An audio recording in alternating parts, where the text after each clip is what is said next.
आप जब भी किसी सेंटेंस को लिखते हो इंग्लिश ग्रामर में तो आपको मेन वर्ब को लेकर बहुत बड़ा कंफ्यूजन रहता है कि मेन वर्ब के 5 फॉर्म्स होते हैं, 5 इन्फ्लेक्शन भी कहते हैं उन्हें। तो मेन वर्ब के जो 5 इन्फ्लेक्शंस होते हैं वो होते हैं वर्ब 1 2 3 4 5। तो ये जो 5 इन्फ्लेक्शन, 5 वर्ब फॉर्म्स जो हैं, इनको हम कब यूज करें सेंटेंस में, ये बहुत बड़ा कंफ्यूजन रहता है स्टूडेंट्स में। स्टूडेंट्स इसको लेके अक्सर गलतियां करते रहते हैं। कुछ स्टूडेंट्स को टेंस पे उतना ज्यादा कमांड नहीं होता है और यहाँ पे वर्ब में भी सिंगुलर प्लरल का कंफ्यूजन रहता है कि भाई कौन सा यूज करें।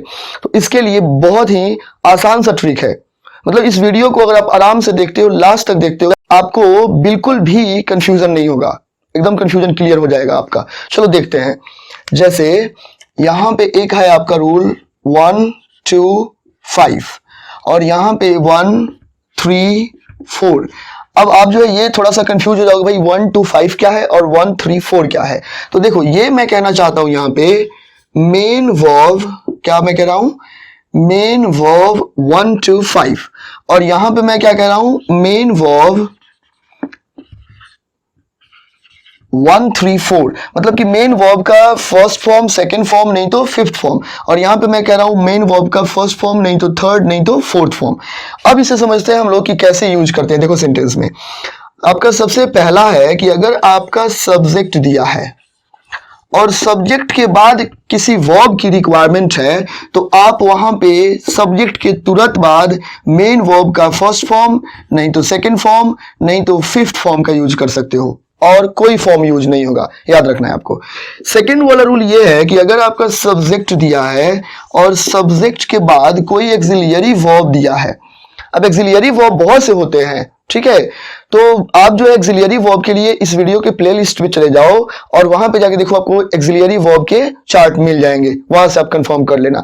जैसे कि मैं बता दूं आपको मोटे तौर पे कि एक्सिलियरी वर्ब जो होते हैं वो 3 होते हैं। प्राइमरी एक्सिलियरी वर्ब, और प्राइमरी एक्सिलियरी में भी 3 होते हैं, to be, to do, to have. और उसके बाद आते हैं एक्सिलियरी वर्ब का जो सेकंड टाइप होता है वो होता है मॉडल, जैसे can, could, may, might, shall, should, need, must, ये होते हैं। और उसके बाद आपका आता है सेमी मॉडल, जिसे मार्जिनल भी कहते हैं। तो सेमी मॉडल में आपका आता है need, dare, ought to, used to, had better। इन सभी को भी जो है, इन सबको हम क्या कहते हैं, सेमी मॉडल कहते हैं, मार्जिनल वर्ब भी कहते हैं। तो उनको आप जाके इस वीडियो के प्लेलिस्ट में देख सकते हो। फिलहाल यहाँ पे क्या है कि अगर आपका सब्जेक्ट दिया है और सब्जेक्ट के बाद एक्सिलियरी वर्ब दिया है और तब उसके बाद हमें कोई मेन वर्ब यूज करना है, तो याद रखिए मेन वर्ब का या तो फर्स्ट फॉर्म यूज होगा, नहीं तो थर्ड फॉर्म यूज होगा, नहीं तो फोर्थ फॉर्म यूज होगा। मतलब इसके अलावा जो है कोई दूसरा मेन वर्ब का फॉर्म यूज बिल्कुल भी नहीं करना है। और ये सभी जगह लागू होता है, इसमें कोई एक्सेप्शन वगैरह नहीं है, ये डायरेक्ट सब जगह काम करता है। इसे आप ध्यान रखें। हम लोग एग्जाम्पल देते हैं। जैसे कि यहाँ पे मैंने वो जो रूल मैं पहले लिखा था वो मैं यहाँ पे कॉपी कर दिया हूं, आप लोग यहाँ पे देख सकते हो। तो अब जो है हम लोग इस रूल को देखते हुए इसे कवर करेंगे। खूब अच्छा से देखना सब। एक बार फिर बता दूं, सब्जेक्ट अगर हो तो उसके तुरंत बाद मेन वर्ब 1 2 नहीं तो 5 यूज करो, और सब्जेक्ट के बाद अगर एक्सिलियरी दिया हो तो मेन वर्ब 1 नहीं तो 3 नहीं तो 4 यूज करो। चलो देखते हैं हम लोग। He is a good player, he dot dot well. देखो ये सेंटेंस जो है यहाँ पर आपको दिख रहा है कि ये सेंटेंस प्रेजेंट में है और यहाँ पे देखो ये सब्जेक्ट है। तो सब्जेक्ट के तुरंत बाद क्या यूज होना चाहिए, 1 2 नहीं तो 5। तो यहाँ पे खूब अच्छा से देखो, जो 2 है ये तो पास्ट का है, ये गलत हो गया, ठीक है, ये नहीं होगा। फिर उसके बाद क्या है आपका प्लेइंग, जो 4 है ये भी गलत है क्योंकि 4 नहीं यूज करना है। उसके बाद आ गया 5 और उसके बाद यहाँ पे 1। तो 1 और 5 में हम लोग किसे यूज करेंगे, तो ये आपका जो ही है ये सिंगुलर है।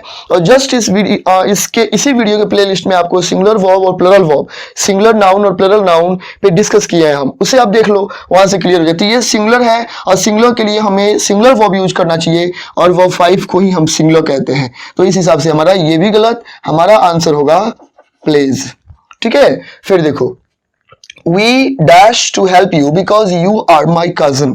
अब ये भी देखो प्रेजेंट में है, खूब अच्छा से देखना। तो यहाँ पे हमें सब्जेक्ट के बाद क्या यूज करना चाहिए, 1 2 नहीं तो 5।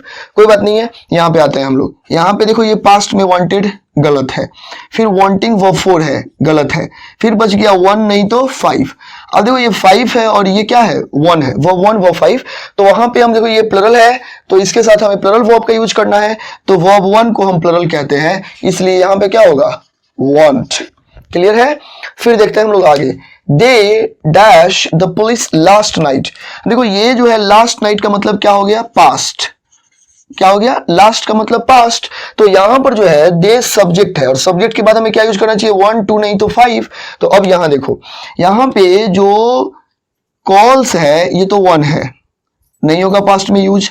फिर यहाँ पे नन का तो ये बात ही नहीं क्योंकि वर्ब का यूज करना है। यहाँ पे ये आपका हो गया 4, ठीक है, ये भी गलत है। अब ये बच गया आपका क्या 2। अब देखो कॉल्ड जो है इस पे थोड़ा सा डिस्कस करते हैं हम लोग। कॉल जो है आपका वर्ब 3 भी है और वर्ब 2 भी है, ये वर्ब 3 भी है और वर्ब 2 भी है। तो हम कब जानेंगे कि कॉल्ड वर्ब 2 है और कब जानेंगे कि ये कॉल्ड वर्ब 3 है, ठीक है, ये थोड़ा सा हम जानते हैं।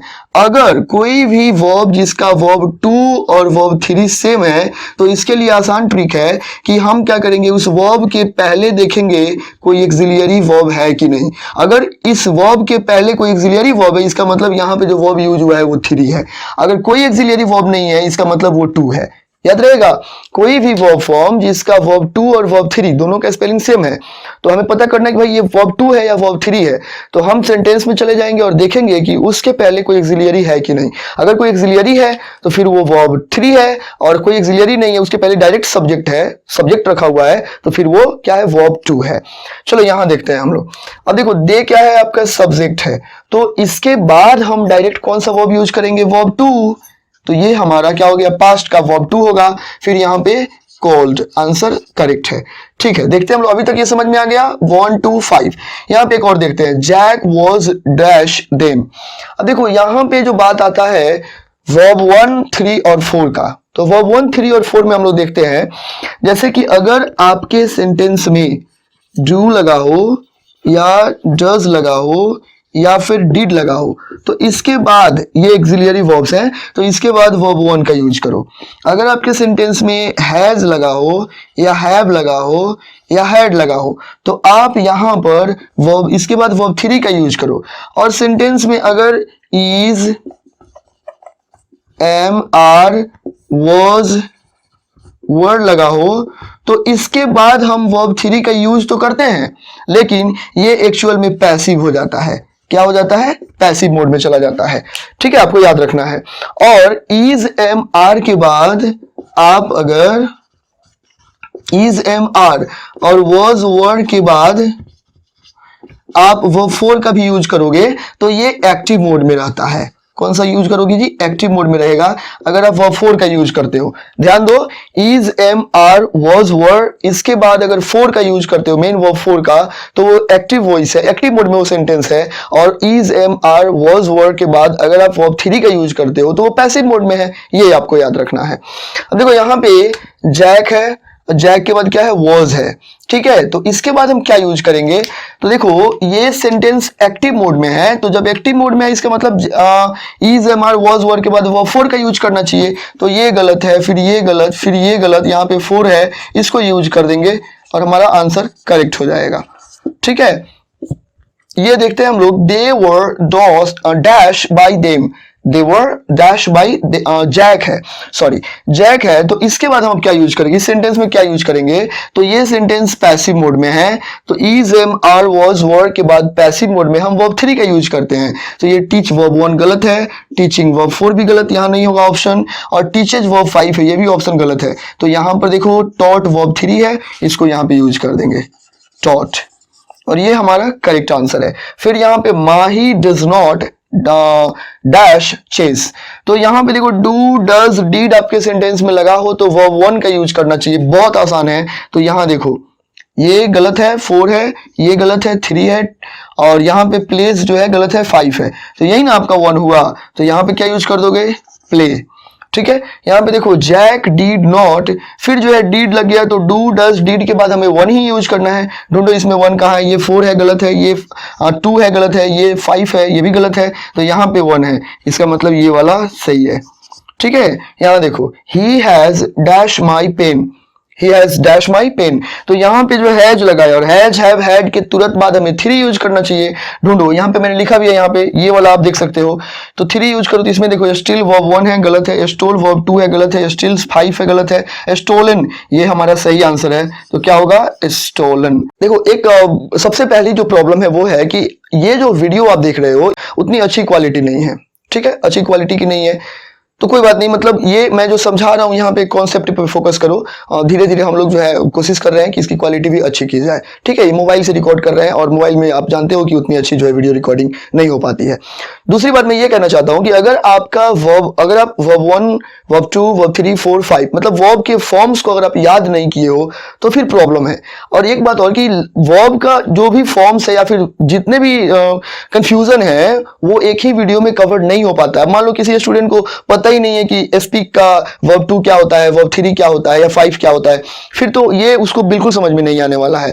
तो इसके लिए भी ये है कि आप पहले से प्रिपेयर रहो कि हम पहले वर्ब फॉर्म्स को पढ़ लें, उसके बाद हम इस ट्रिक को, इस रूल को समझ लें, समझ में आ जाएगा, ठीक है। आप छोटे छोटे चीजों को सेल्फ स्टडी में भी कवर कर सकते हो। सेल्फ स्टडी नहीं करते हो, सब बस ऐसे ही जो है सो सर हैं, सर बताएंगे तो हम पढ़ेंगे, सर नहीं बताएंगे तो नहीं पढ़ेंगे, ऐसा नहीं होता है। कंप्लीटली सर लोगों पे डिपेंडेंट मत रहो, सेल्फ स्टडी भी करो। आपको पता होना चाहिए कि इस दुनिया का सबसे बड़ा शिक्षक जो है आपके अंदर है और वो शिक्षक बाहर निकलते हैं सेल्फ स्टडी से। तो सेल्फ स्टडी करो, बेहतर नॉलेज मिलेगा। और सेल्फ स्टडी के बाद जो कंफ्यूजन होगा उसे क्लास में डिस्कस करो, ये बेहतर होगा।